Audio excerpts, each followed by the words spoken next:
Howdy, this is Adam Rodgers, and we are in session at JackRabbit SoundShack.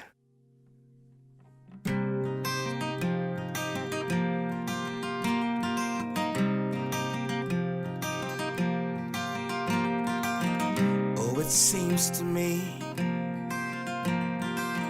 nothing new's too surprising. Is it jealousy? Then I started realizing there is more than this eye can see. In the midst of a conversation, in the silence of a relaxation, I will soon forget. All alone with my coffee and cigarettes.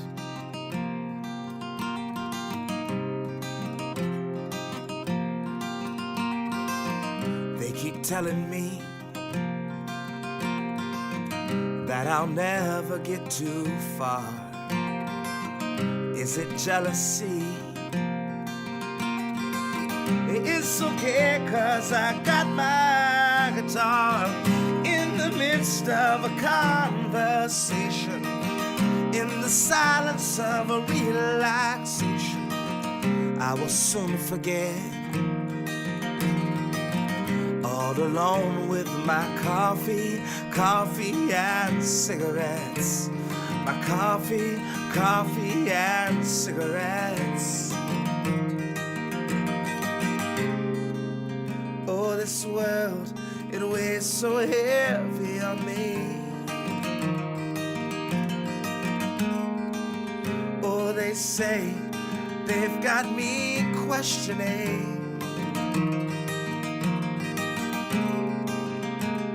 But I can't help but ask why, oh why. Lord, who am I? In the midst of a conversation, in the silence of a relaxation, I will soon forget.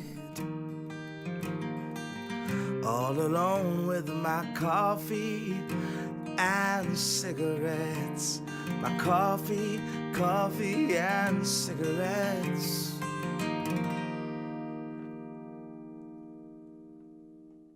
Juicy juice. Right on. So what y'all? How y'all been? It's like a Pretty good. It's like a media tech reunion. Yeah, a little bit. It was kind of weird, like because my roommate came home and he was like, "Hey, dude, there's a guy named Vance, or Do you need another beer? yeah, that'd be awesome." Yeah. Thank you, sir. Because there's a guy named Vance or something like that. I was talking to him and he said that he'd like to have you on a podcast or. Yeah, your roommate came into the store where I work. Yeah. Got something in my throat. And he was I was like, cool, man. So you remember his name? He's like, but he's not. My roommate's kind of spacey at times. Okay. But so he couldn't quite like put it all together. But I was like, okay. So I kind of went through. He's like, he had a weird last name. Do you want one? Yeah. You gotta Yeah. go to work. Do you want one? I mean, I'll take one. Yeah. Do it. Thank you. I'm doing it. Yeah, he's like he had a weird last name. I was like, okay. And Donstar. Van What is that, Dutch? Yeah. Oh yeah, good guess. Nah, man. I'm a huge fan of. The Dutch. No, I just the whole idea of like etymologies and Shut the And- AC up. Are Um, you hearing it? I mean, I'm not noticing it here, but I don't know if it'll be noticeable later. It's up to you. We have a really high quality studio here where we have the special expensive air conditioning that That- doesn't make noise. no. Cheers, guys. Cheers. Cheers. Thanks for coming Joint. in. Right on. Anytime you Thank can you do very it. much, man. Yeah. No, but I'm really into like other etymologies and where words come from, and Yeah, same here, actually. And so, like, whenever I see something or I see somebody's name, I know, what their heritage is. The only people you can't do that with are Black Americans. You can't do that with us. Yeah. Because of slave names and things like that. Right. But you can tend to do that a lot with their first names, since they tend to be pretty ethnic a lot of times. Yes, but okay. Here's the thing. I thought about that a lot. Interesting and unique. Okay, look. There's nothing ethnic about that. Okay. It's a bunch of bullshit. Okay. My mother named me Adam because Adam is a name that people know. Right. And it wasn't just like, I'm going to name you Laquan. Yeah. Well, by putting a la in front of it doesn't make it French all of a sudden. You know what I mean? Yeah. Well, maybe it's, like a Louisiana thing coming from the French Quarter area where... Okay, still, I guess. I mean, I get what you're saying. I guess, but you still like for example, if I hear a guy with the last name Kelly, I know he's probably Irish. Yeah. All right. Yeah. If I hear a dude with the last name Rodgers, depending on how he spells it, he's either Irish or he's English. Yeah. My last name is Rodgers, and I'm neither of those for sure. I'm about as black as this microphone. So it's kind of one of those things where your first name doesn't really dictate anything. Right. Your first name is just they call it your Christian name. Mm-hmm. The name that your parents give you, and my parents gave all three of us Christian names: Adam, Jason, and Ben Rodgers. Yeah. Well, I appreciate that. I was being a substitute for 8 years. I couldn't tell you how many names I mispronounced. Yeah. Well, I don't find anything wrong with people naming their kids whatever they want. I think there was this especially in like the 80s and 90s, there was this huge movement to be more Afrocentric. Yeah. But the thing is, there was nothing Afrocentric about naming your kid Tamika. Right. There's nothing Afrocentric about that because, dude, if you go to Africa, they're not us. My family's probably been here for at least 200 to 300 years. Right. I don't relate to those people at all. Yeah. No, I grew up in America. I'm going to take a name that would casually be used in American language and verbiage. And I'm going to name my children, I'm going to name my child George. Fuck it. La George. La George. If you put La George in front, all of a sudden it's black. All of a sudden. I think that's really fucking funny. French American La George. I find it funny. Cajun. I mean, because I think there's a lot of. I can't believe I'm talking about race right now. That's weird. Well, I mean, you started it, so I know. we can episode if you want. Let's see how far this rabbit hole goes. Yeah. Okay, so. I just feel like there's this cultural war between black people, in which they feel like there's this status quo of what being black is, and that it came out of that whole Back to Africa movement. Yeah. This whole idea of like you ain't black unless you're doing this and stuff. And look at that nigger over there. And it's like there's a lot of this contradicting kind of ideology within the black community. It's a really fucking frustrating thing, especially if you're a black guy and you're trying to do certain things and someone will say, "Oh, you're white for doing that." Yeah. Do you feel like that's causing some kind of weird, strange racism within? Oh the yeah, black no, but community? it's been there forever, dude. And that's the thing, I mean, people have been calling.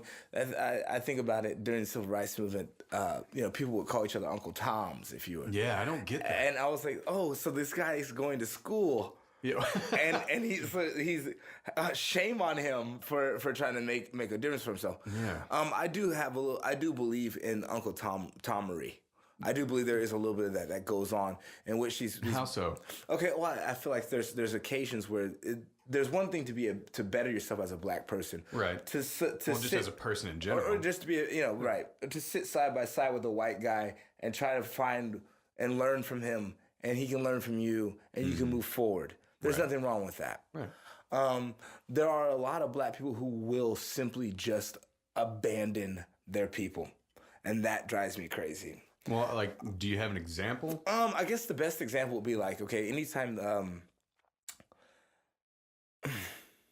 there are black people who will forget that they too are black, and they too will be. If this is happening to that guy, it's gonna happen to you too. But they'll be like, oh, he's just an ignorant. He's just being ignorant. He's just this and that. I'm like, well, the thing is, you have to understand, yeah, he might be ignorant. But the thing is, he's a brother, and the reason why he's being picked on like that is because he's a brother and not because he's just ignorant. There's a lot of ignorant people of all shades, So we shouldn't just throw our own people under the bus. That, to me, is Uncle Tomer. Okay. That's kind of Uncle Tom. Remember where you come from. Remember that these people are still your people. Well, yeah. And their struggle is just as much still yours. Even if you do live in a nice neighborhood and you have nice things.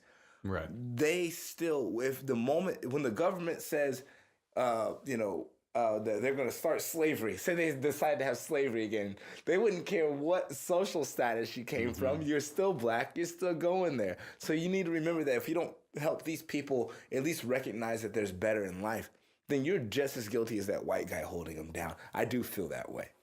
I think it's important that we do acknowledge that there is a social economic structure that keeps certain people out.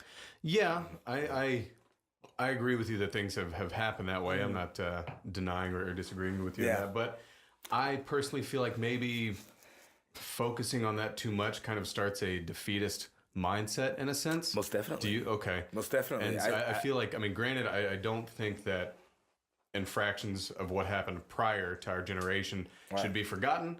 But at the same time, I feel like it makes it more difficult for us to move forward just as a whole population if we continue to focus on it the way a lot of people, I think, are focusing on it nowadays. I think there's a lot of people that focus on it in a very non-productive way, for sure. For sure. Yeah. I just don't. I think like a bad relationship. You know what I mean? Move forward. It happened, but don't dwell on it. Don't keep it in your brain. You know what I mean? I think it's kind of like that. But the thing is, the problem, the great thing about that bad relationship is if you're smart, you just never have to see that person again. You know what I mean? Right. But then at the same time, if you live in a small town, it could happen regardless of what you do. And you know, I call it parky mentality. Okay. I used to live in a trailer park in Huntsville. Okay. And I mean, I just noticed that like there was drama seemed to follow these people no matter where they went. Yeah. And a lot of it is a mentality. You're right. Yeah. You're exactly right. They won't let it go. Mm-hmm. And they refuse to just look. I mean, that's a great microcosm towards how we treat each other. Yeah. You know, you go to a small, if you go to any ghetto, trailer park, whatever, they're all the same. To me, they're both the same. There's just two groups of poor people living. Yeah. One's living in like a project housing and one's living in a trailer. But they're the same mindset. It's the same kind of, I'm going to get you, motherfucker, if you don't, you know, it's the same kind of attitude. Absolutely, yeah. And that's why, like, I wish that black people and white people would fucking just realize that, man, let's stop titling these people as people that live in the ghetto or people that live in a trailer park. Mm-hmm. Poverty will make you go crazy, dude. Yeah. And it instills this strange sense of territorialism and this is protectiveness. Mine. Yeah. Yes, this is mine. Don't touch it. Don't look at me. I refuse to share things with you. And especially when they don't have much to begin with. I mean, they've got to hold on to what they have. Yes, and that pisses me off that people fail to realize that. Yeah. It's like, yeah, these people are acting like that. They're just human beings in a really weird situation. And that attitude gets passed on from generation to generation to generation. You think, I don't have a solution at this time, you know? Yeah. Because if you stop talking about it, then nobody knows they're doing something wrong. Mm-hmm. But if you keep talking about it, then they're going to find arguments towards why they're allowed to do it. Right. And it's this perpetual thing. So it's like almost, I think it just comes down to just be a good person. Yes. Even if someone else isn't, you do it. You know what I mean? But how do you be a good person? I mean, like, some people don't even understand that. Mm-hmm. They don't know to what limit that means. Right. You know, like, is it like the other day I saw this guy beat up some other dude because the guy hit a girl. Okay, I'm not here to talk about domestic violence. But the thing is that it's like there was such a better way to handle that. Yeah. You know what I mean? What did he get out of that? Nothing. A bloody nose. That dude beat the shit out of him just like he was beating the shit out of the girl. Yeah. You know? I mean, I'm not trying to make light of the situation, but that guy ended up catching an ass whooping because he thought that he could take law into his own hands. Mm-hmm. Well, if he was a better man, he would have probably thought, hey, you know what? I can just call the cops right now and just get this over with. Yeah. Something about this isn't right, and they'll let them sort it out. But then maybe there was a deal of, you know, while the victimizer, the abuser, I guess, in the situation was beating up on this dude, the woman was able to, I mean, I don't know what she did, if she ran off. Nope, or if she sat there and just waited to take her lump some more. Well, but maybe this guy at least offered her the opportunity to go somewhere else while he selflessly stepped in. If he was trying to do that, when he was arguing with the guy, she could have walked away. She could have, but that was her choice that she did. That was her choice that she didn't. And I'm not trying to make light of domestic of course violence, but absolutely, I do have That's another thing. You can pass on this idea that somehow it's okay that she feels like somehow he's being a man. And that's okay that he's hitting her. Right. Well, that's like slight Stockholm syndrome and all kinds of stuff that she's I think it starts when you're a kid. Oh, it does. Absolutely. I think that you see either your dad's abusive or your dad's neglectful. But either way, one of them is allowing you to feel like you don't understand what is okay and what isn't. Absolutely. And it goes back to what I was saying with the race thing and the poverty thing and stuff like that. I think if we don't talk about it, then people who aren't in that situation won't understand why these people are in that situation. Right. And they won't care. Yeah. You know, and the people that are in the situation will never be able to get out of it. Yeah. Because they'll never get to see anything different other than this misery. Right. And to them, it's not misery. It's just normal living. Well, there are different ways to go about talking about it. There's a way of talking about it to introduce somebody to something that they're not familiar with. And then there's a way of talking about it in a sense that makes that person feel like they're doing something wrong. In which they're just going to get defensive and completely ignore anything you have to say. Right. And I think that's kind of where we're at right now with racism. Yeah. I think there's a lot of it where, like, whenever a white person casually asks a question, somebody jumps up in arms. Yeah. But then there's also this moment where whenever a black person tries to state a problem, white people will say, well, you're just playing the black card. Yeah. I think what has happened here is the same thing that happened. We're repeating the 60s again in the sense of like this nation divide because people are taking radical sides instead of taking logical sides. Yeah, the pendulum is either all the way left, all the way right, and there's it's not in the middle there's where no it in should between. be. Yeah. It's not fair to anybody. Right. Because really nobody wants to be that far right or that far left. Nobody actually is that way. Right. It's a conscious decision to say that I am going to take all of this and put it over here. Yeah. Because I don't want to be anywhere near what they're talking about. Right. So it's this adverse reaction to where we end up with Donald Trump as our president. And even the people that voted for Trump kind of have this weird feeling about him. But the thing is that they're like, it's better than what we were about to get. Yeah. This far left, ridiculous PC culture, bullshit where, the girls are supposed to walk around and act like men and the men are supposed to walk around and act like girls. And, to me, they're both bullshit. I'm a very liberal person, but dude, I do think there's a difference between a man and a woman. I think that, I think we shouldn't overlook that. As a matter of fact, it's important to understand that. Yeah. If go find me a woman, okay, who just an average girl, right? There's going to be average things that average girl can't do. Right. There's average things that average men can't do, and it has nothing to do with who's better or worse. But you used to be able to say that, right? Yeah. There was a time where we treated women like shit and we wouldn't let them do anything. Right. And now we're at a moment where we're trying to make sure that they do everything. Yeah. And I'm like, okay, then let's make the Olympics to where the men race against the women. You know what will happen? There won't be any women in the Olympics.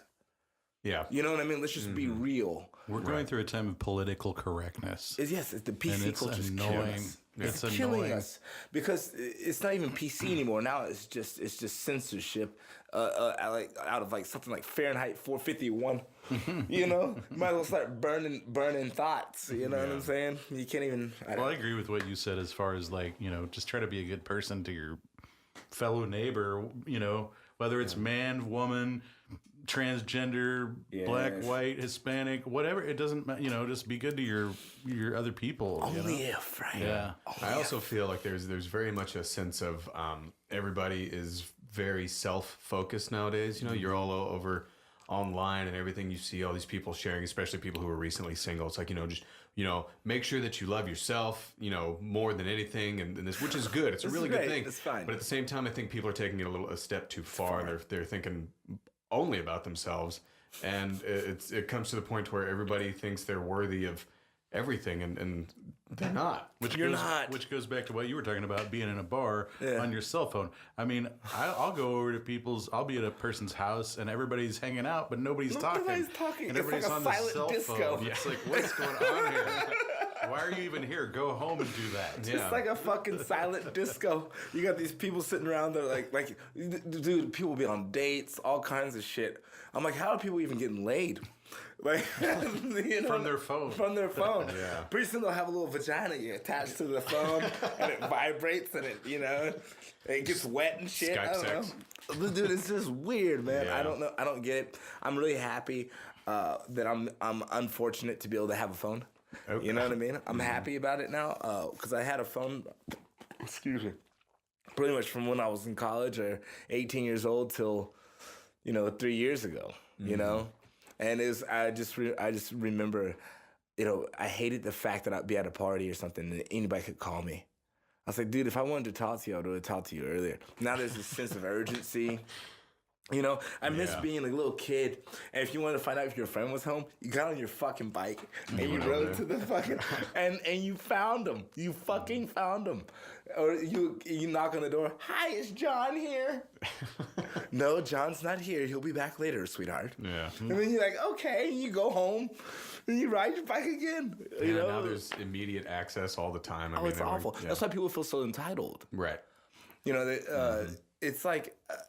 The bar talk used to be fun because nobody had all the information right there in their hand. Right. So therefore, you were actually discussing ideas, and ideas were being shared. You weren't just saying, well, such and such said that maybe we should, there was this idea of talking and using the very thing that we have that separates us from animals, which is this ability to conceive new ideas and new notions and change the world around us. Other animals can't change the world around them, but we can, and yet we've allowed it to be to where we're not the ones involved in it. Yeah. And I think going back to that, it used to be, I think because there was the lack of instant access to information. Yeah. People could be friends with differences a lot more, like in a bar conversation. Yes. You and I don't know. I don't know if what you're saying is 100% true, but I don't know that it's not. I don't know You it's what I mean? not, and I'm going to sit here and argue it. Yeah, but we'll with still be you. friends. But now it's no, because and then someone pulls up the website of information that is biased toward their point of view. Yes. And they just end up pigeonholing themselves and separating themselves further. Yes. It's a real shame. It's a shame because now we can't find middle ground because the phone told me so. Right. Or media. Something in media. And people can't read between the lines anymore. Right. Everything's concrete, and which is terrible for the human brain. I think I'm not a fucking psychologist, but I think that's not how our brains work. Our brains work off of ideas and constant flux. They work off of exercise for sure. Yeah, but and we're not exercising them. This fucking thing in my pocket is my brain now. yeah. And which is fine, dude. I mean, I don't want to be the old grandpa on the fucking porch throwing rocks at kids saying get off my fucking lawn. Yeah. But the thing is, the truth of the matter is that this has gone way past what our brains are ready to deal with. We're meant to be working. Mm-hmm. You know what I mean? If you sit in your house for too long, you get fucking depressed because your body needs to be doing something, thinking. It has something that's even if you're just sitting there and you're watching documentaries, that's better than just locking yourself in a room, right? Right. Because your brain has some kind of activity. Mm-hmm. But we also need to be able to concede when we're wrong and when we've made a mistake or when something isn't working. And that doesn't happen anymore. It doesn't happen anymore. No. We can't progress without that. There's too many biased news sources. Yes. Confirmation bias is what they call it. Is that what they call that? Whenever you're looking up the information to prove what you think is right. But you're looking on your own biased sources. Yeah. Yeah. And because of that, nobody ever feels like they're wrong. Yeah. And it's caused everybody to have very short attention spans because they constantly always have something going on. And so if you are sitting at somebody's house, at a friend's house, and you're having a barbecue, and there's a couple of minutes of silence, people get bored and they pull out the phone. They're like, well, nobody's talking. Nobody's talking. Fuck talking about the trees. We might have to get deep and talk about something that matters. But it's, depending where you're at. If you live in a poor neighborhood, the first thing you talk about when there's nothing to talk about, other people's shit. Yeah. You know what I mean? Like, it's like, man, I heard Leslie had a kid the other day. Mm-hmm. You know who the daddy is? Tron. It's like, one of those kind of things. You ain't got shit else to talk about. Yeah. But the thing is, at least you're talking about something. Yeah. Something that isn't something you know about. Mm-hmm. That's what's interesting to me. People like to talk shit about shit they don't fucking know about. And then they go to their phone, they think they have the answer. I'm like, look, if we're gonna talk about shit we don't know about, let's talk about it and not know about it. Right. Okay? If you want to talk about that Cheerios has fucking, I don't know, sawdust in it, and you don't know that and I don't know that, but you want to discuss it, we can discuss it. The moment you go to your phone, it's no longer a discussion. Yeah. Yeah. You're like, if I wanted to read on the internet, I can look up this information. I could have looked up the sawdust, the nutrition facts on the Cheerios box. Okay? I don't know what they put in Cheerios. It's heart healthy, apparently. Apparently. That's what the box says. Honey and nuts? Yeah. I don't know. I don't know. I know if I bust nuts, that's good for my heart. I didn't know. Well, it depends on the exercise you're putting in to do that, I guess. Yeah.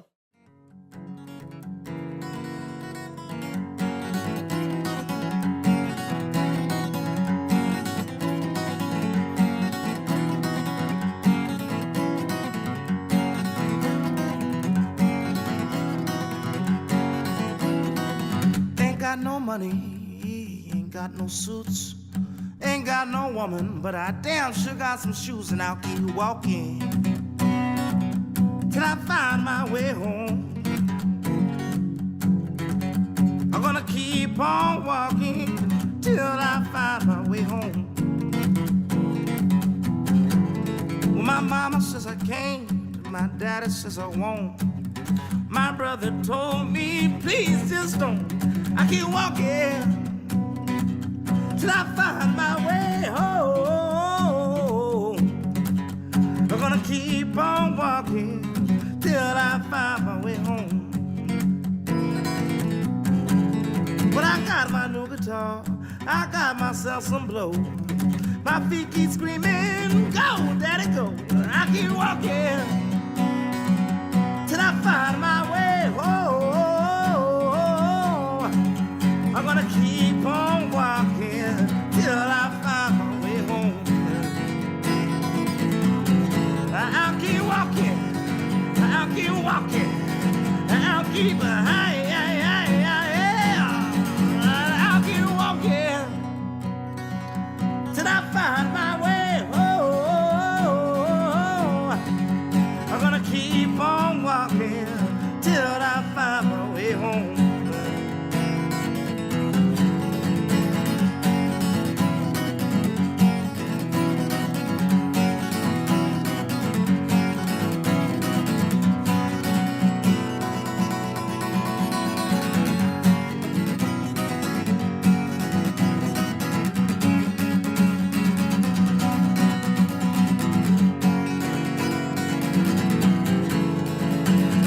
Got no money, ain't got no suits, ain't got no bitches, but I damn sure got some shoes, and I'll keep walking till I find my way home. I'm gonna keep on walking till I find my way home.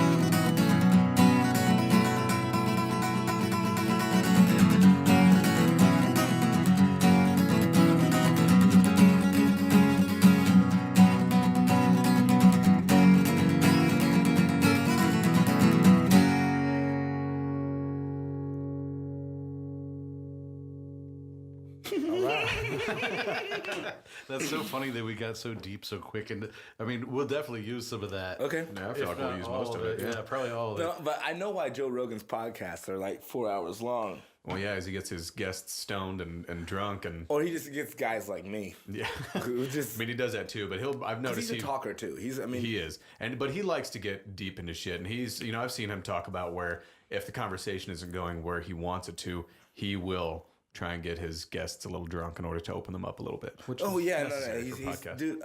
And actually, I want to say this.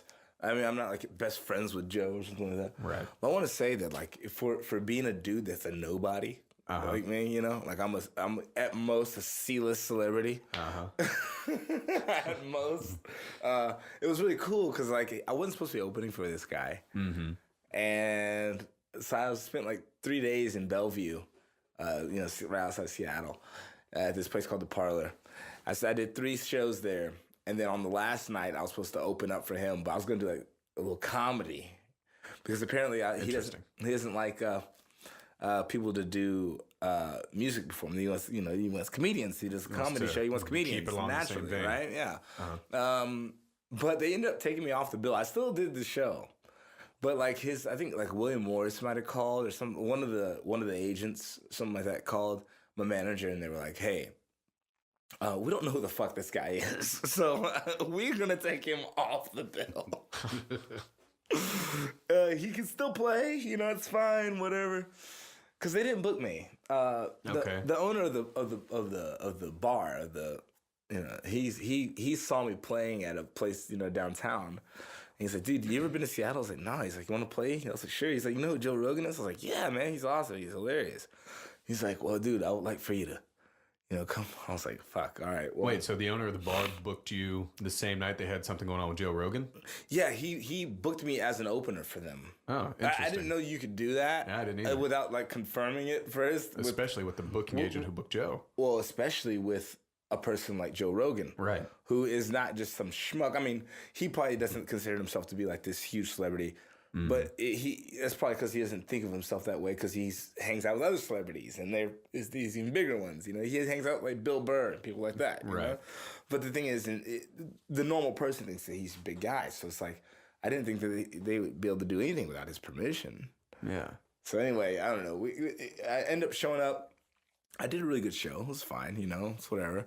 You know, I just played 3 hours of covers, and they paid me fairly well. I'm not going to lie. They put me in a very nice hotel. That's awesome. And it was a lot of fun. I got to eat with Joe, and we played some pool, and he comes in the green room. Well, let me backtrack. He comes in the fucking green room, and I'm just sitting there kind of like, you know, twiddling my thumbs. They're drinking Voss water, you know, like, you know what I'm saying? Like, only on the West Coast, dude, where, like, this is, like, like, the whole fucking refrigerator. I'm just like, can I just get a glass of water, please? Oh, sure. From the tap. They bring out this bottle. I was like, how do I open this? You know, it looks like a fucking, like, space capsule. Canister, yeah. Yeah. I'm like, dude, what the fuck is this?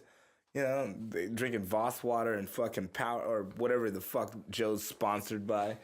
I don't know, sponsored by Muscle Milk or something like that. He's got his own something Muscle Farm, I think is what. Is that what it is? That's what he promotes. I believe he has something out here in Austin too. The what is it? The On It or In It? Oh yeah, the On It isn't stuff. he a big part of that? He promotes that. I think he might be an investor. I don't really know. I think he's a really. I've seen him on the interesting pictures of that dude. stuff. I guess what I was trying to get to was through all that bullshit that I wasn't really supposed to be there. You know, I go up and he is interesting, man, because he stuck around and signed every shirt, titty, whatever the hell it is. I was like, this guy who definitely is kind of, you know, he's very macho. Yeah. You know? Oh, yeah. Very masculine, very macho, but has nothing but good intentions for people. Yeah. I mean, and I think he talks about that on his podcast. But he's also not afraid to get into it if someone pisses him off. No. Dude, that's the thing. He is one of those. He kind of has a little bit of bro in him. Yeah. Where he's kind of, you know, like come at me, bro, I'll fuck you up. And he will. He will fuck you the fuck up. But he, like, after the show, yeah, he's serious. While I was playing, because I had to open and close it out with music. While I'm playing, he's sitting at the booth, dude. He's fucking signing everything. Yeah. He didn't leave until everybody was gone. I mean, that's awesome. That's a dude who, I don't care what anybody says about people that are masculine and stuff like that, because he made a point to talk about that on his podcast about how people are like talking about people that are overly masculine, alpha males. Yeah, there's something wrong with it. Yeah. You know, as if like these people are sexist and they're and they're crazy and it's like no. He's a dude you don't want to fuck with, but the thing is he's not going to go around bullying people. I think they've kind of mixed up this masculinity with bullying people. I know plenty of bullies that are pussies, dude. Yeah, oh, yeah. Most You know of them what I are. mean? That's why they're bullies. That's why they're bullies. Right. They feel like if they get at you first, then you can't. I mean, it's two totally different things. And he's one of the nicest dudes. I said, thanks for letting me play for you. He goes, don't thank me. I didn't put you on. Humble too. I don't even know who you are. He's like, I don't give a fuck. But he's like, yeah, you were good, man. You want to come play some pool? I was like, sure, you know. So Very cool. they have a little VIP room where like all the, you know, his people and all the other comedians were hanging out. It was a lot of fun, dude. He's a fantastic pool player. And I'm a good pool player. He's a fantastic, because he's a focused dude. Yeah. I got to meet him before, too, whenever I worked at one of the hotels downtown. I knew he wasn't a tall man, but he's shorter than I thought he would be. He's a little bit shorter than me. He's like maybe 5'9", 5'10". You know, he's not like Maybe, if that. I'm 5'5". I would say he's maybe around 5'8". Really? Yeah, I could be off just from memory, but I guess so. Yeah, I guess so. But he's a stocky. oh dude. yeah, he's stout. But I mean, you know, testosterone replacement therapy. He's getting up in age. He does that, and he keeps himself in he really keeps good himself shape. healthy in that sense. And the one thing I love about him. Can't believe we're having a conversation about Joe Rogan. Yeah, somebody else's podcast. Somebody else's podcast. Well, he does it too. He talks about other people's podcasts too. One thing I do love about it, the way he presents himself, is that he keeps a lot of his own personality, but he doesn't allow it to overshadow the fact that he doesn't know anything. Yeah. Well, he knows a fair amount of stuff, but what I like about him is when he is introduced to information he either didn't have or was incorrect about, He will say, he has "I no didn't know qualms that." about changing his mind, which I think Which is necessary. something you have to teach yourself. That's a discipline. Yeah. Because it's natural for people, because our survival techniques will kick in. Yeah. And we don't want to look like the ass. You know what I mean? So it's natural for people to say, oh, I didn't know that. Or, ooh, you know, because you don't want to seem out of place. Yeah. Because as an animal, you know, when you're out of place, people pick on you. So you don't want to seem out of place. He doesn't mind seeming out of place. And that's really, hats off to him. You know, hats off to him. Sure. But anyway, right on. I'm sorry. That was weird that we just had to talk about Joe Rogan. It's a good thing we have some fans that like him. Good. Yes. No, he's a fantastic. Two of my neighbors listen to him religiously, so they're Yeah. they're into it. I've barely heard any of his stuff. I mean, need he's to also listen one of the more and check podcast it out. pioneers. He's up in the 900s as far as episodes go. Yes. He's been doing this for a long time. And his episodes are hours long. I don't know should how. listen. Yeah. I should check it out. Yeah, 2 to 3 hours are like a common thing. Average. Yeah. But it's the kind of people he has, and it's not like he goes and gets like these like A-list celebrities. Right. He goes and gets these people that are really interesting. You know, the problem is I've kind of noticed, like, just being around, I guess, musicians and things like that. The more popular people are, the more boring they are. Yeah. You- That's and for the- sure. Because I think maybe they're used to just their talking points, what they're normally asked by, like, Yes. popular magazines kind of stuff. Yeah. And when you get into more deep conversations, they haven't thought a whole It's lot more about the matter. rehearsed or whatever. Yeah. I'd rather have a B-list celebrity to hang out with than an A-lister. A-listers suck. You hear that, A-listers? like I know that I'm nobody, so it doesn't fucking matter. But the thing is that, like, because I think there's this constant need to put on a show. Yeah. So therefore, that's what you're getting. And then, you know, and it's not like a real conversation. It's like, hey, yeah, I'm great. And they're always smiling. They're politicians. A-list celebrities are politicians in the entertainment world. Yeah. That's how they got there. You know, you don't get there by being me and just writing some songs and playing shows. Yeah. That's not how you become famous. And people ask it all the time, why are you not famous yet? Because people, for the first time they've seen me, and they're like, holy shit, who the hell is this guy? Yeah. And I'm like, dude, trust me. I speak my mind too much. Right? I say too much. And then people are like, ooh, we can't work with that guy because he might piss off, you know, the feminist people over here, or he might piss off his own black people. It's like they can't have it, man. They can't have it. It's too much. I know that. And I get kicked out of bars for it, you know. Well, that's unfortunate. But a lot of people do know who you are. I mean, I see that you're in the Chronicle every week almost. I mean, you play a lot. Well, I didn't know this. Well, I mean, when I was in Seattle, there were people that were there to see me. Wow. That was fucking That's awesome. weird. From Seattle. Yeah, that was fucking weird. I was in New York, like Saratoga. And just randomly, a couple of chicks came up and they knew who I was. Interesting. I mean, you're good at what you do. Yeah. Absolutely. Well, thank you. Of course. I just, I don't think everybody really knows exactly how they're perceived. Mm-hmm. So Yeah. you kind of, you sit there and just like, hopefully they like this. but if they don't, I'm just gonna go home and cry. You know, that's kind of how people feel every day when they get on the stage. Like even when you know that you have all these people there. Yeah. You know that at the drop of one bad joke or one flub note, or if you're, Mariah Carey and you have a bad performance, that all of a sudden now you are garbage to them. Yeah. Especially when it's just you on stage. You're very vulnerable. You're putting yourself out there where it's just you. Yeah. And there's a certain amount of vulnerability of putting yourself in that situation. And so it's challenging. Well, that's I'm why sure. that's why the worst words you could hear from the bar owner is, "Can you please not do ... Because it's like, well, this is why I'm comfortable. If I don't do this, then I won't be comfortable. You're like, well, now I'm definitely going to do that. Yeah. Well, I have to. And it's not even that I don't do things to spite people. Right. I do things because I know that it works. I've been playing music for show after show for hours on end for the past 10 years. You better believe the last thing I want is for people to leave. But the thing is, what I found is the people that tend to leave at a bad joke or an off-colored joke are the same people that will leave because I sang a song that had the word fuck in it. Yeah. Right. Or they're the same kind of person that would leave because I didn't play Brown Eyed Girl. You know what I mean? Like they're the same kind of people. They're Those are there the for people, what they want, not for what you are. Yes. Yeah. And those kind of people aren't going to spend money at the bar anyway. Yeah. Those are the kind of people that will tip you for that song, hear it, and then leave. They're drinking Voss. They are probably drinking Voss. I only drink my bottle in cylinder shapes or in square shapes. I like my Fiji water to be square shapes. This is fucking weird. Seriously, I believe, because I remember even the first time I ever saw Fiji water, because as a kid, we never drank bottled water at my house. It was like a rarity. Like you had to go play a baseball game and some mom would bring bottled water. So, that just didn't happen. My dad always had us have a thermos and shit like that. Country folks, So it's like, the first time I saw Fiji water, I was like, I didn't even look at the price. I was just like, that must be really, really nice. It comes in a square bottle.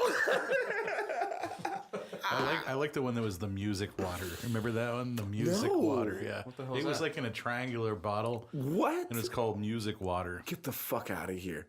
I don't know if it's still around, but There can't be. music It water. can't be. I'm like, What was musical What's about musical it? about it? I think it had some music notes on the packaging or something. I don't know. It can't be. It won't fit in your fucking cup holder.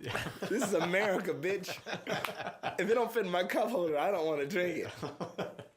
Yeah, man. Fuck yeah. Well, I guess let's get to talking about your music. Okay, let's do that, man. I'm sorry. No, you're good. So we opened up with Coffee and Cigarettes. You said somebody had asked you to come in and play that song, yeah? Yes. A good friend of mine from college, Brandon Bridges. Okay. He was like, I've been looking. I can't find Coffee. I guess it's his favorite song. It's one of those songs I wrote at IHOP.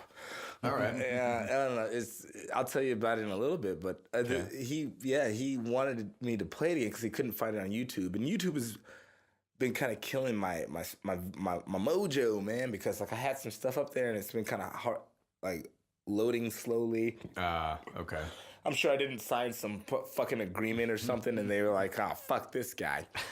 I think I was monetized at one point in time, so I get a 50-cent check a month. Okay. Oh, nice. Nice. Yeah, that's nice, right? Add that up. That's more than iTunes. $6 a year. Yeah, I'm exaggerating. I don't think they ever fucking sent me anything. They probably have an account sitting somewhere, and they're just like, "Are you gonna claim this or what?" What, that $3.75? iTunes is like a nickel a song, a download or something. Dude, it's awful. It's like a nightmare. But yes, so Coffee and Cigarettes, I wrote that, I think when I was maybe 19 or 20. Instead of going to class every day like I should have in college, I was going to IHOP at night, because this is back when you could smoke in fucking places. Oh, like a champion. Like a champion, dude. You fucking kidding me, dude? I used to love, when I was a kid, going to a restaurant and them asking, smoking or non. That was like part of the job, man. That was part of the fucking hostess job. And it was like there was this flow of like, you know. And so I'm sitting there at the fucking IHOP table and we're chilling, and I mean, I write all the time for no fucking reason. I mean, if you go in my room, it looks like I was committing suicide or something. I have like writing all over my fucking walls and shit. It's weird. And on a napkin, I just wrote coffee and cigarettes. And then I started just writing words together, and then it became a song. And apparently a lot of my friends really liked that song. It is a good song. So I like the hell out of it. Do you? Yeah. Really? And you know, I just find it to be a corny song. And I think everything I write is corny. So I don't really have an opinion. That's why I don't listen to it. Ah, okay. Yeah, for the listeners out there, we were kind of doing a run through listening back to his performance, and he said he didn't really want to listen to all of it. So yeah. Well, did you bring a song in here that's kind of more personal to you than others, or did you just kind of bring in songs you like to play? Or that song, well, see, that song was personal for me because all my friends do like it. Okay. And my friend that messaged me the other day, and just right on the nick of time, I said, I'm going to be on the podcast. I'll send you a link when I'm done with it, and it'll be back up there again. You know what I mean? Yeah. But the I guess the most personal one is a song for Caroline. Okay, we're actually going to be ending the show with that one. Yeah, that song it's kind of It sounds like unrequited love for a long lost lover. but by a girl that me and her never talked. Okay. Yeah, no, interesting. it's one of those things. I think it became like a generic feeling of how I overall felt most of the time. Okay. Because you would think, as stunning as I look, and audience, trust me, You're too stunning. modest. The girls like me. Mm-hmm. I like them. Yeah.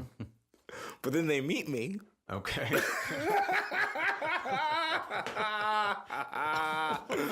and it doesn't add up. It's like I think a lot of it has to do with I have like abandonment issues or something.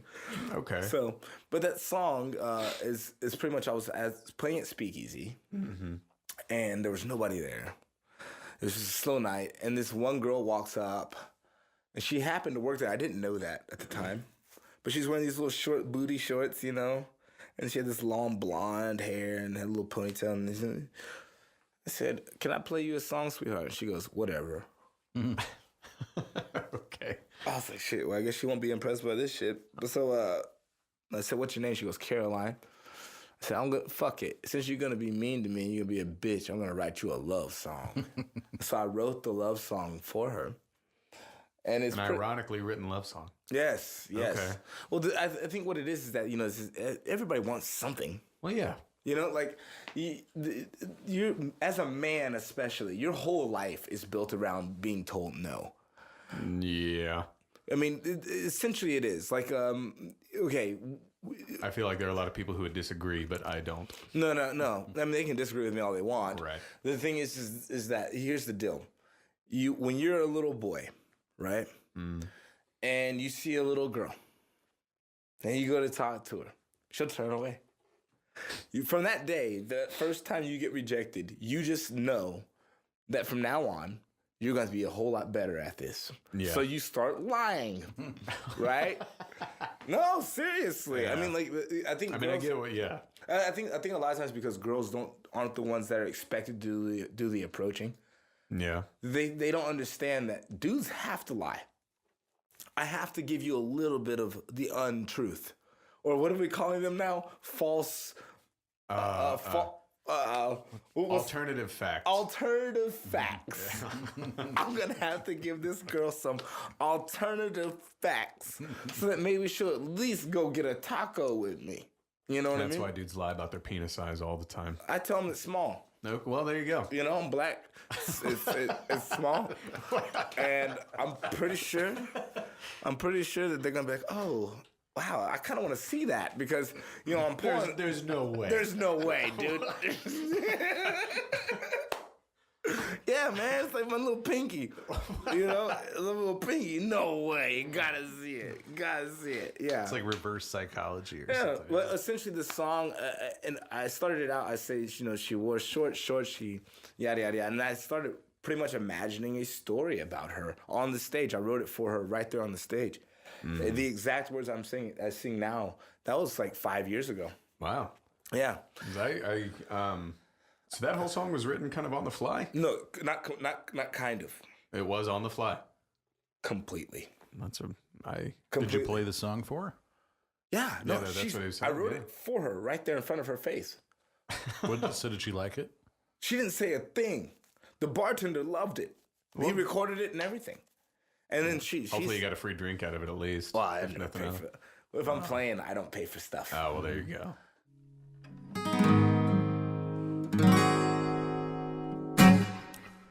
In my head, in my sleep, Lord, I pray you'll bring my baby home to me, to my arms. There she'll sleep, and in love we'll rest peacefully.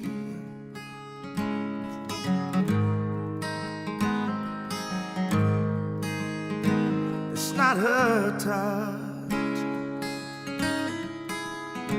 it's not her kiss, it's not her smile that I miss, but it's her sweet, Lord, her sweet melody that makes me weak. Lord, it makes me weak.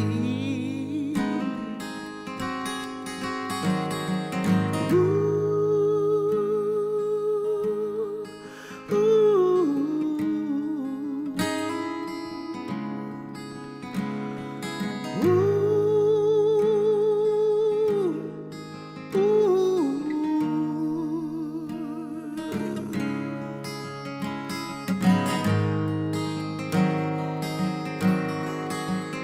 so in my head, in my sleep, Lord, I pray you bring my baby home to me, to my arms. There she'll sleep, and in love we'll rest peacefully. Whoa,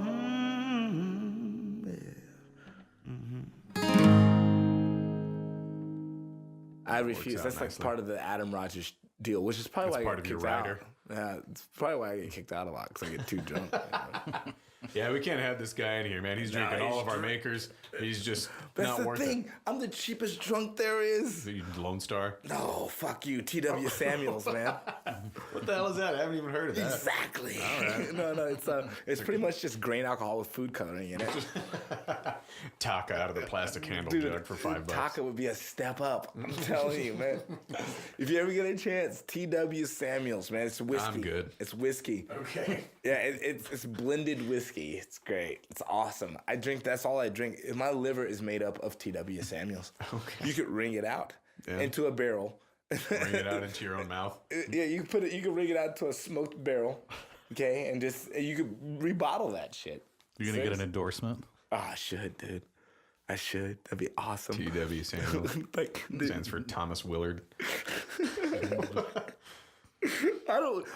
Actually, I don't know. We just call it toilet water. Toilet water Samuels. Toilet water. Samuels. Nice. Yeah, it's delicious, man. Keep on walking. Keep on walking. Keep on walking. I wrote that out of soul searching Okay. because I wasn't sure. I've been writing songs since I was like maybe 14 or 15 years old, and I mean every song was different. I never really understood the idea of like picking a genre of music and writing it, or like what's hot right now. That's what we're gonna write. I have sounds in my head that are my own, so I write them. Okay. And then occasionally I'll borrow something from somebody. And the first time I really I started writing like country music and soul music and folk music and things like that were more different from regular singer-songwriter, Dave Matthews-esque, John Mayer-esque stuff, was when I moved here to Austin. Okay. And so that's when I got exposed to all these different styles of people behind an instrument, you know? Yeah. And I started listening to blues. Blues is, you know, I mean, you can't throw a rock in the city without hitting some bar that has some guy going, you know, Stevie Ray Vaughan. Yeah, trying to be Stevie Ray Vaughan. Well, even if you hit something that's not blues specifically, I'm sure it's blues inspired. Yes. Yeah. And so I'd never seen so much blues in my life. I didn't grow up listening to blues. I grew up listening to soul and R&B, which, you know, and people, I guess, find that to be odd. I don't, because I don't give a shit about the blues. I just don't. Grab a couple beers while you're in there, if you would. All right.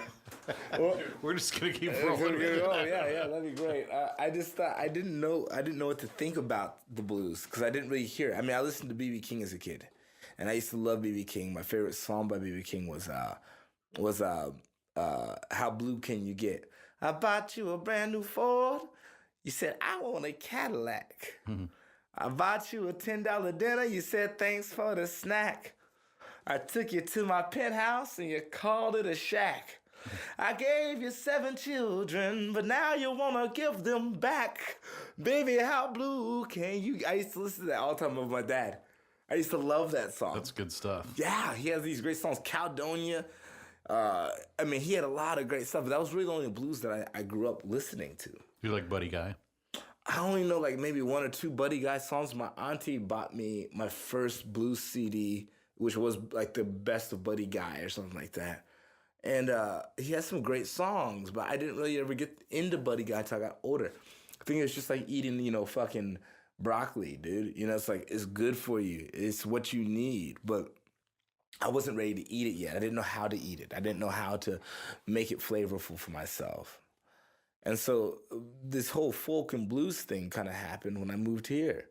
And people would challenge me to write these songs. So like, don't they sound something like this? Where are you from originally? I'm originally from Houston, Texas. Okay, that's where you grew up? Yeah, well, I was born in Houston. I grew up in Missouri City, Texas, which is like a little suburb outside of Houston. And you've been in Austin for like how long? Oh, shit. Almost 10 years. Yeah. And I can't remember a day that I wasn't playing. And that's kind of why I came here. I didn't know what I wanted to do. I was in college. I had no idea what I wanted to fucking do. And I was really kind of at college on my mother's whim. What were you studying in college? Just like nothing. Basics, just Oh, figuring fuck it it. out? If I told you I was studying astrophysics, it wouldn't have fucking mattered. You know what I mean? I was barely in class. Because all I wanted to do was play music. And I didn't know that that's what I really wanted to do. It was just it was like a knee-jerk reaction. I would have a guitar and I'd be playing it. And I started smoking cigarettes and you know, just drinking and making my own alcohol in my dorm room. And, you know, like that was kind of that was what was interesting to me. That was my study. My study was life. I didn't really give a shit about the fact that, like, these kids were going to regurgitate information back to their teacher so they can get a piece of paper and then later on complain about how they don't get to work the job they wanted to work. Somehow that didn't add up in my brain. And I think if I tell certain people that, they'll think, oh, he's an idiot. If I tell other people that, they'll be like, man, I wish I had that thought, you know? It just depends on who you're talking to. But to me, I thought school was a waste of time, but the atmosphere that school provided was awesome. So what your family, did they come to accept that that's who you are and that's what you do? I'm gonna be honest with you, I don't think they had a choice, man.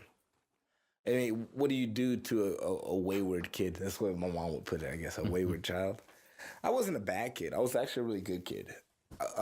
You know, it's just, I think since I was a little boy, I always just did things the way I wanted to fucking do them. Mm-hmm. I didn't really care about, like, oh, like even when we went to church, like I always had questions that I wanted to ask.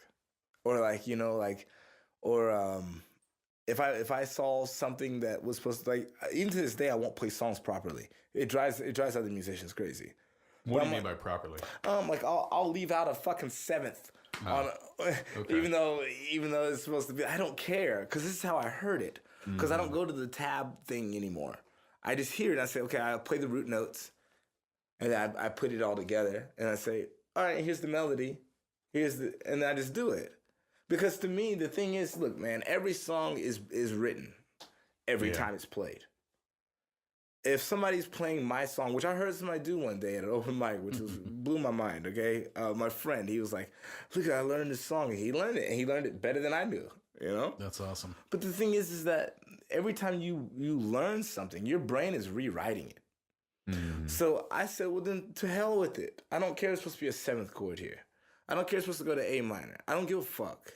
Because the thing is, this is how my brain is hearing it. Do your thing. And you have to hear it. Mm-hmm. Now, if somebody plays it properly and I'm singing with it, I naturally sing it properly. Have you had bands together before? Oh, man. You've done that, but you prefer to fly solo more? Well, because look at me. I'm a miss. Has that been an issue with playing with other musicians? You're like, well, you didn't play it this way. Kind of. Because my skill level as a musician is awful. My skill level as a performer is through the roof. So they balance each other out. Well, you got an incredible voice. Thank you. I still don't think that. My mother's never told me I could sing, so I just don't. Well, it's because you're an artistic type, and artistic types tend to be the most critical of themselves. I don't think so. Does your mom sing pretty well? Everybody in my house sings. So they're overly critical of your singing. No, but not well. It's like everybody just sings. Like for me, it seemed like my house was always a musical. Mm-hmm. It was my mom. Like I remember, if you say a certain word, say if you came in the house, like do we have any sugar? She'd be like, sugar. You know, that's how my mom was all the time. My mom was all the time. My dad was always whistling or doing something like that. He used to love songs because he used to like to make fun of the way people would do stuff. My parents were both loved music. They loved it. And they loved it so much that my mom kind of made us be in middle school band. We didn't have a choice. What'd you play in middle school band? I played the trumpet. Oh, cool. I was awful. No, I'm just kidding. I was actually really good. I was the first sixth grader to be sat in a chair in the honors band at my school. Yeah. And I couldn't stay there, but they had me practice with them. And then the next year I was automatically in the honors band. Nice. But I never practiced. That was my problem. I hated practice. Because I thought it was weird. So, while we're supposed to be learning songs like da-da-da-da-da, da-da-da-da, da-da-da-da, I was learning Sweet Caroline. I was teaching myself how to do it. But see, I was like that then. I just believed that I would always do things my way. And I didn't really know that I was being like that. My mother would say that I was being rebellious or something. I just didn't see the world that way. I just thought that everybody else was being foolish. Yeah, I get it. You can read the notes off the fucking paper. Yeah. You know, whatever. I get it. You know, you're not proving anything to me. You know, because you read a 900-page book doesn't mean that you're awesome at writing shit. Right. Yeah. So it sounds like you have a bit of a chip on your shoulder. No. Now I do. Okay. I didn't then. That was just how I did. But I do now because I think that it was overlooked. That somehow I was being more creative. Okay. And so I wasn't really introduced to being creative. And I always felt reserved about being creative, writing songs for people and showing them to them. And I remember people would hear me singing a song, and they'd be like, who wrote that? Like, I wrote it. And they want me to play it for everybody. I'm like, no. It's not happening. Because that means that now I put it out there so somebody can say, oh, that shit sucks, and they can shit on it. And so now I've just now at the age of 31 developed this mentality, you know, this fuck you. For the listeners, he put his middle finger. This fuck you mentality. I don't care anymore. What do I have to lose? So you're only 31. Yeah. I wasn't sure. For some reason, I thought you might be a little older than that just because I know you've lived a lot. Yeah. And done a lot. Yeah. And I even remember when you were recording at Mediatek at Arlen, I remember seeing that you were out sort of touring around, doing your own thing. Yeah. You know, you used to drive, right? Yeah. And like played. Oh, dude, I clubs was sleeping in my car when I was with y'all, man. I didn't really. A lot of people didn't know, and still really close to me. I was really good about hygiene. I would go to the gas station and pay the guy like $1 to just use his sink. Huh. But a lot of it had to do with the fact that, I mean, partially I'm lazy Okay. at life. I'm lazy at living other people's life. Like what other people seem to be adulting and all that stuff, I seem to be a waste of time. Okay. Because you're going to die. And this is not how I want to die. That reminds me real quick. I liked the thing on your Facebook. I think that was you, where it shows the skeleton in the coffin. Yeah, my friend Johnny Gray. I don't know if y'all know who Johnny Gray is, but he sent me that picture. Yes. And so it's basically, just since you haven't seen it, David, it's 3 pictures, and it's the same picture, right, of a skeleton and a coffin. And remind me what each one says. I think one of them says, fuck, I'm going to have to look it up. It pretty much says, I went to college. Skeleton in the coffin. Right. I did this, skeleton in the closet. And I lived the life of how I wanted to live, skeleton in the coffin. Basically, we're all, the end result is the same no matter what. This is it, dude. This is it. So do what you want to do. Be true to yourself. Please do. Indulge in the things that you love, because that's what makes greatness anyway. Right. The reason why people end up going crazy as great people is because when they get to that greatness, people start picking away at them. They say, well, maybe you shouldn't do this anymore. Maybe you need to wear this. Maybe you shouldn't say that. Maybe, you know what I mean? People start changing how you feel about yourself because you've achieved all this greatness. And so they believe in their mind, there's no way you could have been great by walking around in those clothes. How is it that you're great walking around in those clothes? You start to feel locked up and ashamed. It's the greater you come, the smaller that cage gets. They want to criticize anything that's good. Anything that made you who you are. People just want to criticize anything in general. I think. Well, essentially, that's what Keep On Walking is about. Okay.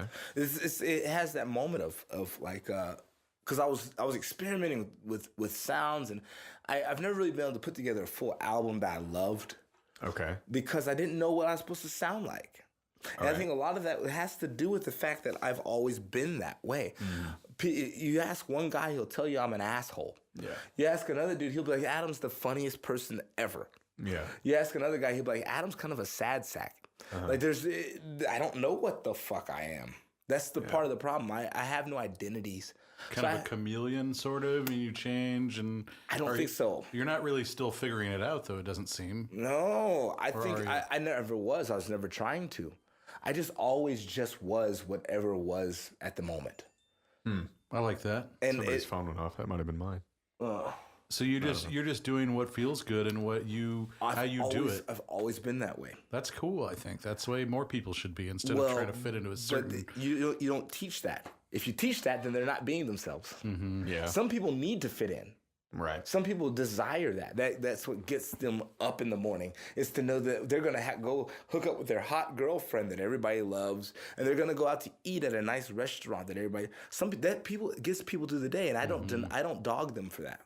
So my deal with that is like it's interesting to me what drives that kind of mentality for those kinds of people, whereas other folks won't have that mentality at all. Because you're more worried about what other people think than Just once again, I think it's natural. I think it's not. Your parents do that to you. Yeah. Your parents want you to be in this and that and the other with the other kids. Your parents want you to wear certain clothes. You notice from the time you are 0 to the time you are 5 years old, you have no sense of self. right. It is only what the parents dictate for you. So you can't help but to grow into them eventually. Eventually you will show and exhibit parts of your mom and dad that you both love and hate. You can't run away from that. That's true. You know who Charles Bukowski is? Heard the name. Me and him share a very similar love for life, if you will. Okay, and he's a writer. He used to be a poet. He's dead now. Crazy guy. If you get a chance to look up a documentary on him called what is it called? It's called Born Into This. Charles Bukowski. I love documentaries, dude. It's my thing. He's one of the most interesting people I've ever witnessed in my life. And not because he was trying to be, he just was. he was a brilliant writer in the sense of he was so crass, but almost in a way that you couldn't help but to laugh both at him and with him about it. It was really interesting. He was a guy that completely let go. And when I saw the documentary, I was like, oh my God, I felt at ease. I no longer felt alone.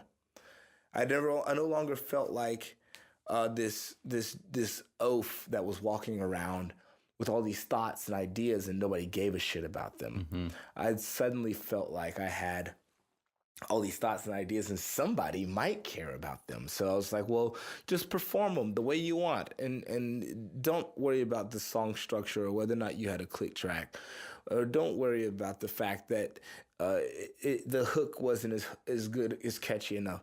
Eventually you could be Elliott Smith. Just kill yourself in a bathroom, and then, I'm just kidding. I'm kidding. That's bad. I mean, poor guy. I mean, he was a tortured soul. I think it's partially because he wouldn't accept the fact that he was. Sometimes people, you get put in a moment where you can't accept the fact that you're just not normal. Yeah, and a lot of people, I think, have a hard time being honest with themselves about who they are. I mean, I feel like people might get told who they're supposed to be and stop listening to who they actually are. And that causes a lot of problems. I guess perception's reality and all that gets into that whole consciousness. Right. Consciousness of being, what am I to people? What am I worth? Why does it matter? Why does it matter? And that's the big question. Yeah. Does this matter? Why am I here? To me, I think it's awesome that I don't believe in a heaven or a hell. Okay. Because that means you get to only do this fucking once, dude. Right. So make it count. But if people that believe in like some kind of afterlife, I think sometimes it can make you kind of complacent. It makes you want to just make the best of the little things. You want to teeter-totter on because you think that there's going to be something better afterwards. I don't think there's going to be anything. Okay. So I have to make this both my heaven and my hell. I have to fucking go out and say the things I don't want to say. Dude, I will say some of the stupidest shit to people in a bar, just talking to them. And then the next day I'll wake up like, why the fuck did I say that? And then 2 hours later I'll be like, oh, I guess it doesn't really matter. Right? I mean, remember that time like in elementary school when you were embarrassed? No, you don't, because who gives a fuck? I'm 31 years old, man. I don't give a shit. Like, what? Oh, that time I pooped in my pants? I don't give a shit. I don't fucking That was care. last week. That was, actually, it was. It was. I'm lactose intolerant, dude. And, From my understanding, every adult poops their pants at least once. It's still coming for me. no, I've done it twice this year. Okay, well, We Yeah. appreciate Damn, your it's only honesty. March. Hey, man, I'm It's just only March, saying, man. dude. No, and I'm like lactose intolerant, dude. But I can't refuse the cheese, man. Oh, it's hard to do that. Dude, it's difficult. Cheese. That's my point. You shouldn't have to. I'm not going to succumb to not eating cheese because you don't like the way my farts smell. or your shit in your pants. I reserve the right to have farts that smell and eat cheese. and eat cheese and possibly poop on myself. That's why I carry an extra pair of undies with me. Jesus. I did it downtown. I was walking with my friend and I was like, dude, I gotta go to the bathroom real quick. He's like, why? I was like, I just pooped myself. So I took my underwear off, threw it in the trash can, washed my hands, put my pants back on, We're ready to go. walked out. Dude, I had to free ball it the rest of the night. Oh, hey. Which Nothing wrong turns with out I learned something about women that night. What's that? They like when guys free ball? Dude, girls like penises just like we like tits, all right? yeah. They just won't say it. Right. But the thing is, weird, I'm sitting there, I'm talking to this girl, and like, I actually kind of got like a little bit of a little happiness going on. Okay. And she noticed how happy I was. A little bit of blood. And she goes, I like your smile. You know? in the nicest terms I can put it. No, We did not I have like the way sex you that put night, that. but I thought it was very flattering. Yeah. That she was like, hey, you're not so bad after all. It's pretty cool. Because it wasn't like I was like, hey, look at my dick, But I just happened to get an erection. I'm 31 years old. I'm a healthy man. Yeah. I get boners from time to time. That's an accomplishment. Dude, I have them all the time, actually. It's miserable. It's miserable. But I keep on walking. That's what we're talking about. Okay. No, yeah, that's pretty much that song was just, it was me experimenting with a new portion of my writing. Okay. I think life is a journey, Yeah. and if you choose a craft, that craft becomes your life, which becomes your journey, and you're constantly trying to make this map of your craft to get out of that fucking forest that you live in that's called hell. You know what I mean? Are we still rolling? Okay. All right. Well, let's do this then. These are some new ones. I think you'll like it. I'll start out with the slow one, or the slower one. This song's called Sing.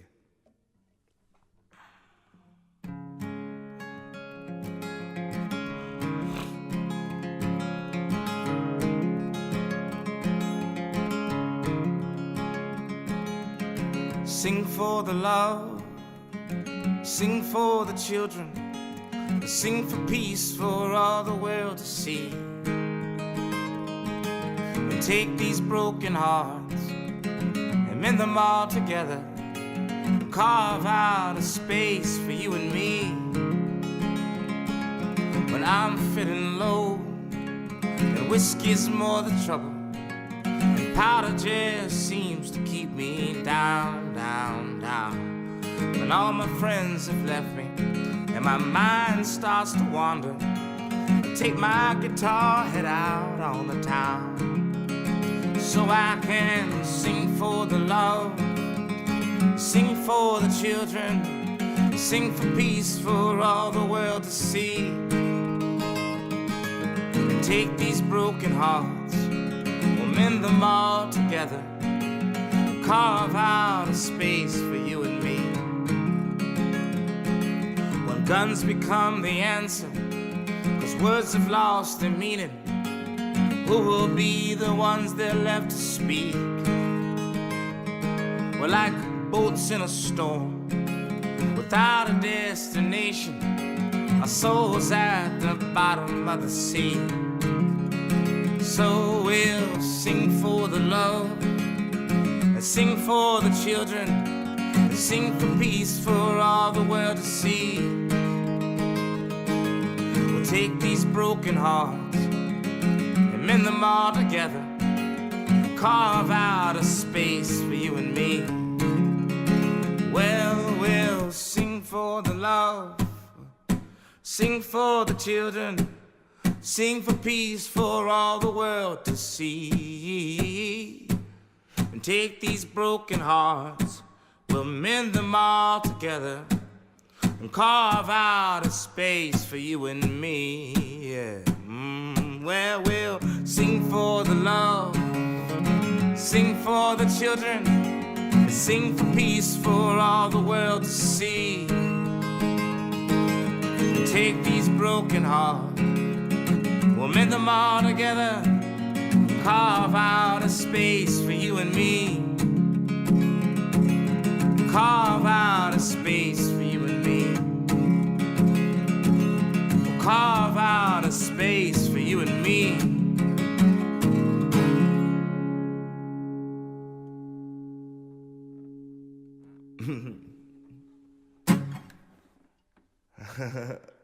I wrote that. Yeah, you're welcome. Yeah. It's a misery to be broke as a musician. And I've had times where I've had a lot of money as a musician. I've had times where I've had nothing at all. Right now I'm right in between. And You're not living in your car. That's a good no. I Because barely I met your roommate. I barely pay rent. You have 2 roommates, right? 3. 3 roommates. Yeah, man. And All two, dudes? no, I wish. Okay. I'm just kidding. I'm kidding. No, I love my roommates. I love my roommates. I got 2 beautiful girl roommates, Ashley and B Nanny, and then I got Matthew, and we have 2 dogs. Oh, 3 dogs. Anybody want a dog? By the way, if you want a dog, hit me up. I got a dog. He's cool. We gotta get rid of him though. But Nah, taking up too much room. no, I mean he's not really our dog. Oh. Well, what happened? It's part of that journey thing, right? Okay. It's like we have a friend. Mm-hmm. He had a puppy. He got that puppy. Times got hard. He could not take care of that puppy. We have that puppy now. That's long story short. Gotcha. And Okay. very nice dog. Very good, beautiful little brindle dog. Mm-hmm. He's a pit and boxer, I believe. Beautiful dog. Gorgeous dog. He just got fixed. Okay. We took away his and he's great. He's an awesome dog. very well mannered. I think he's like 4 years old. Okay. And seriously, we just need to find a home for him because we can't have 3 dogs in the house, man. It's Right, just too many dogs. There you go. You heard it here. Hit him up if you need a dog. Hey, if you need a dog, I'm not gonna take him to the shelter. I would like to meet the people that I give the dog to. Okay. You know, I just out of respect for him because he's kind of had to bounce around a little bit. And in the next house I put him in, I think we have a friend that might take him, but I mean, whoever gets, it's first come first serve. Yeah. Because he's a good got dog. dibs. And So you better hurry. Yeah, because I mean, I like animals. I like dogs. Yeah. But We've got 3 in your house, so obviously. well, no, the 2 of them are not mine. 2 of them are my But friend you live with Ash's. them. Yes, I live with them, and I don't mind them. But you know, it's like whenever it's somebody else's fucking kids. Yeah. You know, you just want to chop them in the neck. You know what I'm saying? Like, you know, it's like the kid comes up and he's talking shit to you, and he's like, "Nigga, I don't give a fuck about what you have to say." Like, I don't have to love you. You know what I mean? Yeah. But you do kind of because it's a kid and he doesn't know any better. You know, that's kind of how I feel about it. But I love every dog I've ever had. I've always loved, and so it's been good. Yeah. Long story short, that song was just really just kind of written out of the fact that I've made it from 12 when I started playing the guitar to now, and it feels like sometimes there's just nothing happening. Yeah. It feels like you're constantly at ground zero when you don't know what's going on around you. Yeah. Things are always working for me, and I just don't even know it. Yeah. You know what I mean? Well, it's kind of stuff that happens when you work hard. I mean, if you work hard at what you do, regardless of what it is, you know what I mean? You can't help but to not move forward. And move up. Or you know? I think as long to me, it's like a meditation. If you sit there and you look at the music for what it's worth, which is it's just a moment in time that comes, then tomorrow it goes. Yeah. And some people will remember it, some people won't. Occasionally, you might have a song that people will remember for decades. You might have a I song think that depends on the relatability of the song. Yes. Yeah. And also how it's pushed, how it's marketed. Right. I can't control. There's a lot of things that are out of my control. Yeah. So I only control the things I can. Yeah. Which is I play music. People are like, well, why don't you go and do this kind of promotion, this kind of... I was like, because that's not me. If I do that, then I'll feel out of control. Yeah. There are times where I'll sit at home and I'll think about it. Because seriously, that's all I do is just think about how can I use my music to benefit my life. Right. And then I'll start thinking about these ideas and it'll drive me fucking crazy. And so I'm like, because it's not me. It wouldn't drive me crazy if it was something that I could relate to. But when people are like, you know, maybe you should wear this. You should probably wear tighter pants. You should. Yeah. I'm like, well, but that's when I wake up in the morning. That's not how I feel. Right, and that's something I've never understood from like the. I mean, I understand it to an extent, but like certain rock bands or punk bands or pop bands, the ones that you can tell, especially like right now with South by just ending, you can tell when they come in who the bands are because they all dress some kind of way that normal people just don't dress in everyday life. They've got their hair spiked up. They wear clothes that look just ungodly, uncomfortable. Yes. And they look like they smell half the time. They do. That's I don't. No. They do smell. Yeah, and I don't understand the. I mean, I guess I understand the mentality. It gives them a look that where people know, oh yeah, he's in a band or she's in a band, and which is cool. But I don't know. I think it's different when you're on the other side of the glass. You know what I mean? Yes. Like when you are in the business, you know bands, you're an engineer, whatever. You know, it's like these people, they're just normal folks. They're normal people that are dressing up a part. Right. They're putting on a costume. Right, and I'm not putting on a fucking costume. it's like seeing people from like the Civil War reenactment just walking around downtown Austin. Or wherever. Yes, that's exactly what it looks like. And so it's weird to us. But to them, Yeah. but to the outside world, it's like that's what they're supposed to be. They're supposed to look like that. Right. People make fun of me because I usually only wear a wife beater, jeans, and my boots. That's it. And I look like the same person every fucking day. Like a cartoon fucking character. You know what I mean? Okay. But I don't mind that because that's just how I feel. There was a time where I used to wear polyester pants and button-ups. You know? Like, that's just... nobody had to tell me to do that. It wasn't necessarily a trendy thing at the time. Yeah. I think I'm going to be that guy when I'm like 70 years old. They're going to make a documentary about me. You know what I mean? Like Maybe soon. And the clothes you wore. And all these people are just going to tell these recountants of me, and it's going to be weird, and they're like, no wonder that guy was never famous. But why? But why wasn't he famous? You know, it's like because it's like the Searching for Sugar Man movie. You ever see that? I'm not familiar. No. You know, okay. They make a lot of documentaries like that about musicians who were but never were. Right. You know what I mean? And I'm like, I think there will be a moment in time in my life where I'll probably do something that is popular and famous. I think there will be a moment, but I've always kind of visualized myself as like, maybe I'm doing all this just so somebody else can make money off my fucking story. As long as you get royalties, hopefully you're alive to sign that deal. Hopefully it's you making that money. Maybe my whole purpose in life was to be somebody else's muse. Yeah. Much like, the honeybee was to make me fucking honey. You know what I mean? Like, nobody's going to remember that honeybee, but he's going to make me some money. And you said honeybee, I started thinking about Cheerios again. Bam. So, look at that. Yeah. Full circle. Yes. What about Sweet Melody? That was a really nice, soothing song. Sweet Melody. Actually, that song I did, that was, I recorded it at MediaTek. Okay. It was the first song I ever did at MediaTek. And I did it with J-Dub and this guy named Eric. I remember that. Excuse me. And it was a songwriting class that I was kind of like helping him teach. Okay, yeah. Or helping him like lecture with. Yeah. I think we might have been in that class. Yeah, you might have been. And I was excited crazy every time because I played every instrument on it. Every single one. I remember that. And I was like, hold on, I think it just needs this. I was like on fucking fire. I think that was the moment where I realized I was a songwriter. Okay. Or that I had it in me. I just had to keep practicing it. Yeah. I remember you playing the drums, and I was impressed with it because I'm a drummer. Well, I played you were playing pretty good. Little simple beats. Yeah, but you were holding it down. Yeah. I do remember you getting pretty excited about. Oh, dude, I was running around the place. I was surprised I didn't take my clothes off. I'm glad you didn't. Because that was the first time I'd ever actually been in this moment where I was in complete control of what I was doing. Yeah. It was like that epiphany moment where you're like, holy shit, I can do this? Like, I didn't know I could do that. And we got to hear on those nice-ass speakers. And I got to, it was great. Yeah. So, yeah, that song is I wrote it. I don't think I actually have like a real story about that song. Okay. Other than I felt like writing a song like that, and I wrote it. Nice. Well, I mean, it worked out really well. I very rarely write songs that are particular. Okay. I have an emotion, and I can't ever pinpoint why I have that emotion, but I just write about it. I just tell a story that it has nothing to do with me. That's interesting because I've heard a lot of records where the artist will take one specific happenstance in life, right? They'll take a breakup, for instance, which is probably one of the more commonly written about things.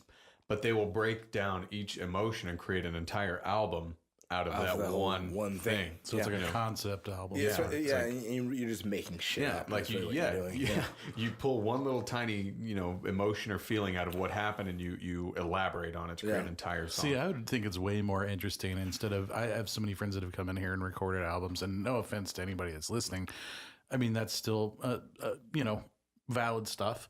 But to write an entire song just about a relationship to me is just so, I guess. Contrived and predictable. Yeah. And I would rather hear an album that has a song, all the songs on the album are completely different. Yeah. I don't want to hear the same song whining about a girl over and over and over. To this day, I don't get it. I don't fucking get it. Everybody sings so loudly about the Beatles, but they took nothing from them. The Beatles wrote different songs all the fucking time. Yeah. And then somehow through all that in the 70s and 80s, we ended up with these albums where I had to hear the same fucking song 1,000 times. Yeah. I was like, how did we end up, how is it you send so much praise to the Beatles and then learn nothing from them? Yeah. It's really odd. Well, something with the Beatles is they were so experimental, especially for the time and what they did. It was almost like, well, now what are we going to do? You know what I mean? That was the best part of it. Right. I guarantee you every day that John and Paul and all those other fucking dudes, they're probably sitting around there like, what else are we going to fucking do? And then they did it. Yeah. Well, they took a bunch of drugs and then did it, I'm sure. Well, it's one of those things where it's like, you want to call yourself creative. Right. I hate when people say, everything's been written. Oh, it's just such a defeatist attitude. Yeah. Mm-hmm. Everything's been written. I guarantee at one point in time when Mozart was playing, people were like, oh, everything's already been done. I guarantee you. Yeah. I guarantee you there was that one faggot that like that just I mean faggot in the Louis C.K. way. Okay. I guarantee there's that one dude that was just like, anytime because he couldn't think of it, he feels like it's all been done. Yeah. Yeah, I get it. There's only so many notes and there's only so many rhythms and so many time signatures and so many of these. But dude, the combinations are infinite. Yeah. Well, not only that, the production, the arrangement, the ways you put them together. The instruments. The layering. You have 1,000 instruments back here. And the Bare Naked Ladies wrote a song called "It's All Been Done." They have a song about that. And you know what hadn't been done? That song. Right, so they made that song. It drives me crazy. Your point exactly, right? Well, I think but I think it's that same kind of attitude that America has in general. We are a bunch of losers now. Like I think that like people kind of like we drag our feet on everything. We feel like somebody else is going to do it. I mean, that's a common thing that I see amongst people, not just of our generation, but just people in general. Somebody's going to tell you, oh, but that idea already exists. So the fuck what? The car existed before the car when we had a fucking chariot, dude. Yeah. But the thing is, we're like, what if we turn that horse into a motor? Right. So I'm sure there was some guy that's like, oh, that's already been done. You're just gonna make a motor. I mean, we already have a horse. Yeah. You know, I think millennials specifically, like people that are in their I'm a millennial. Well, but you're sort of on the other side of that. I mean, you're 31. I'm talking early 20s. People now, I think that are a lot more lazy. The cell phone generation. I mean, yes, I had a cell phone in high school, but it was a flip phone. It didn't get on the internet. Yeah. But I'm talking about that sort of age. I feel like people have gotten a lot lazier. Well, we haven't been championing hard work and the results that stuff comes from. Instead, what we've been pushing is easier ways to do things, which isn't a bad thing, but I feel like it's caused people to lose the drive to actually go out and bust their ass and do hard work. Yeah. There's also an ingenuity aspect for it. You know what I mean? So Ford said something like, if he let his customers dictate what they wanted, they would have just asked for a faster horse. You know what I mean? But he came up with the engine. That's exactly what I'm fucking saying. Because he knew what they wanted. There's always going to be somebody that says, but hasn't that already been done? Right. And you're going to have to tell them why this one's better. Mm-hmm. But at the same time, when we were like, hey, we got a phone that has internet, they were like, don't we already have the internet at our house? Right. Now I'm wishing that they would have kept that idea and just left it at the fucking house. Before I have to go out with a girl again and be like, so what you want to eat, baby? I don't know. This place has 5 stars, but this one has 3 stars. Bitch, pick what you want so we can go do this. Because if you're going to let other people tell you how many stars you're supposed to be eating, I can't do that. Right. I can't. I'll go to a 1-star restaurant. I will. And I will say when I leave, fuck, they gave him too many stars. I will do it. But you want to make your own decision. negative But stars. I want to be the one that says how many stars this motherfucker gets, okay? I don't have time for... I hate people that do that. Hey, man, you want to go see this movie? I don't know. It got bad reviews. That's why we need to go see it. To verify the bad reviews. To verify. Hey, man, did you hear about that alien? Yeah, they told me about it. You want to go see it? Nah, man, they already said that it's there. That's why we need to go fucking see it. That hearsay shit. That's what this has become. It's become a hearsay thing. Right. Where nobody sits around the table and fucking discusses it. Mm-hmm. And then if you do, somebody's feelings get hurt. And if their feelings get hurt, they don't want to be your friend anymore. And if I don't have friends, then who's going to care about me? Who's going to come to my funeral? Bitch, you're dead. Nobody cares. Like... I don't know. Yeah. I'm a little bitter about it. When I was a little boy, my dad died when I was 12, okay? And ever since then, I've always had this thought in my head. I'm like, he achieved a lot for a 48-year-old man, okay? And it just so happened cancer got him. Right there, right? Well, when he was 31, I guarantee he didn't think that 48 was going to be the end of it. Right. Is that correct? Correct. So I'm like, if I'm going to sit around and worry about 1-star ratings... Right. Life's short. You gotta enjoy it. Go enjoy that 1-star rating and be miserable. Your life isn't always supposed to be so predictable. Right. Or happy. I love the fact that I used to go to things and be disappointed. When I was a kid, I used to love going to the baseball card store and finding out the baseball card I wanted was $5 instead of $4, and I only had 4. You know, I like that because that means that next time I would come back more prepared. Yeah.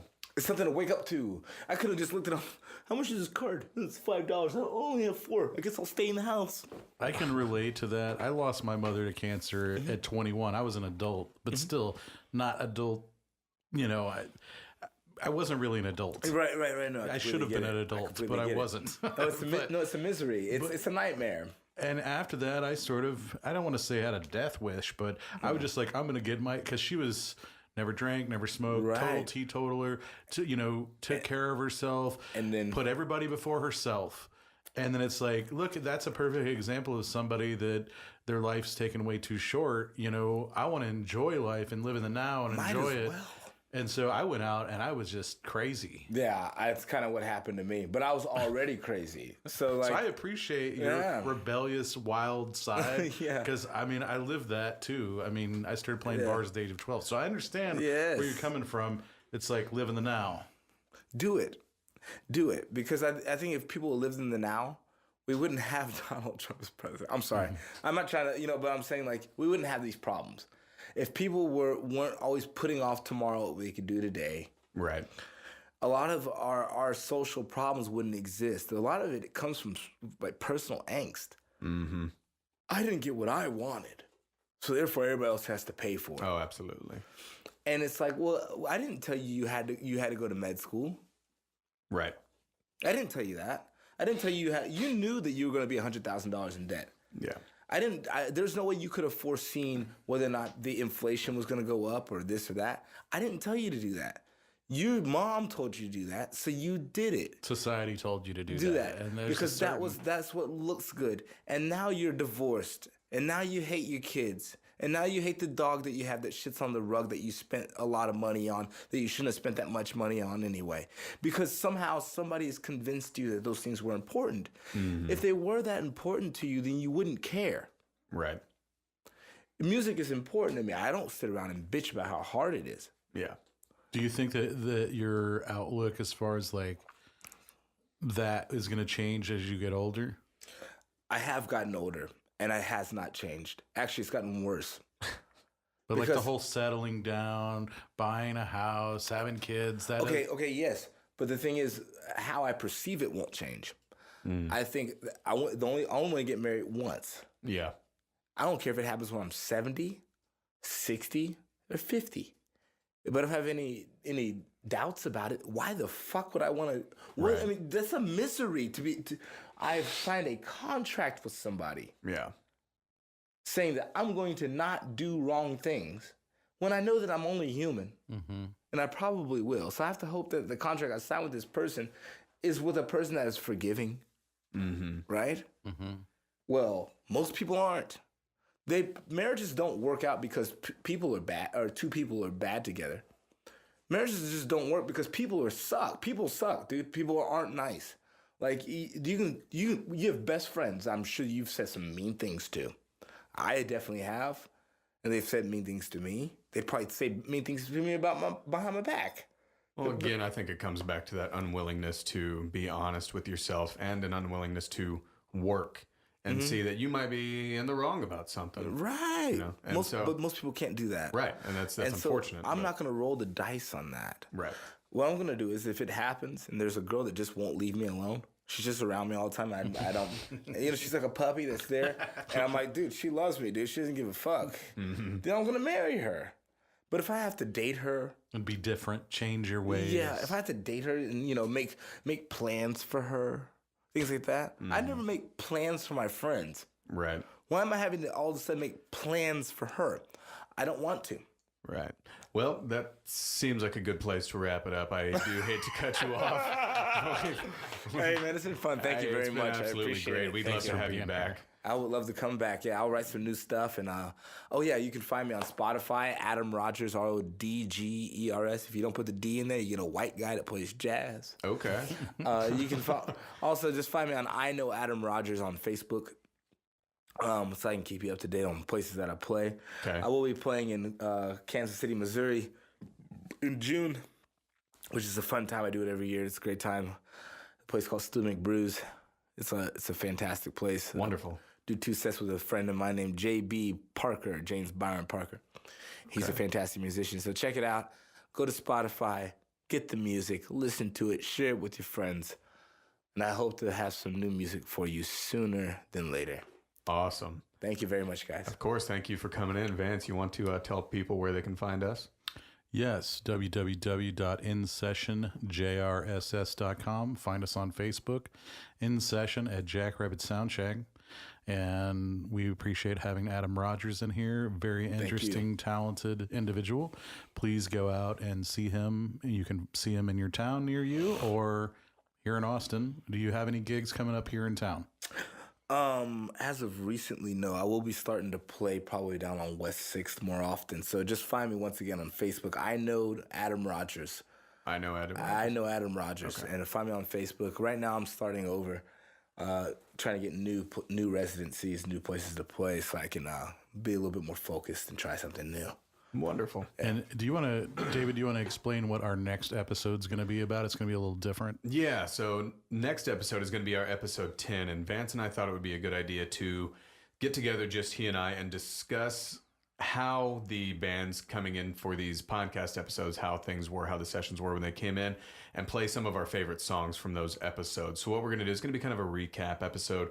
We're going to play over some of the old songs, and we're going to kind of let you guys know how those people were away from the microphone, if that makes any kind of sense. So you guys get more of a feeling of who we are, who they were, that they might not have shown. Because so far, these bands that have come in, they've all been very interesting and unique in their own ways. Yeah, but this is all new to them at the same time, so they're nervous, and they haven't been showcasing themselves as much as they might on the next go around if they come in again, just because for the second time they would know what to expect, kind of deal. So, but we're gonna dish all that out for you guys and let you all listen to it, and it'll be a nice kind of round episode 10, nice kind of way to round off the top 10 episodes we've started off with.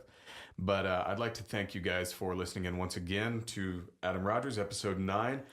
Thank you.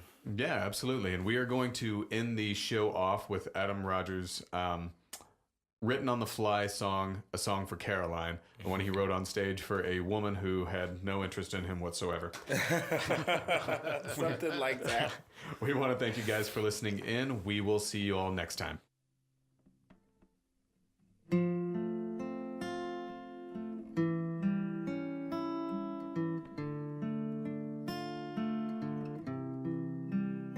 She wore short shorts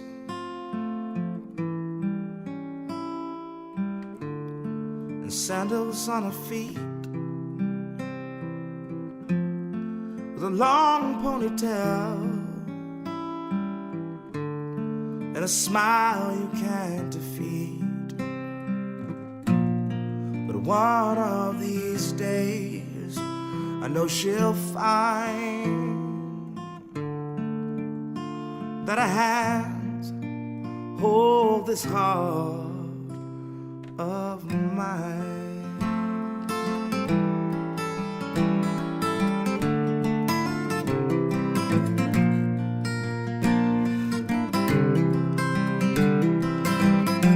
She always dreamed of fortune and fame, used to smile to gain her name. She fell in love, but it was in vain. Soon that man drove her insane. But one of these days I know she'll find that her hands hold this heart of mine.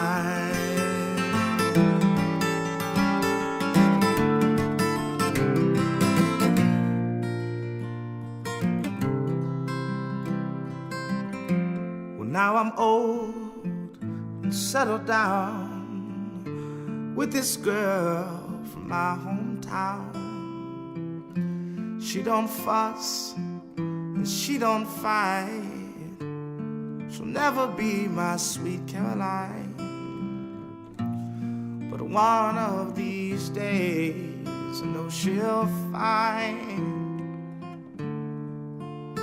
that her hands once held this heart of mine.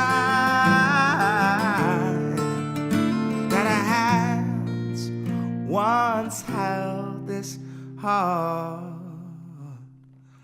of mine.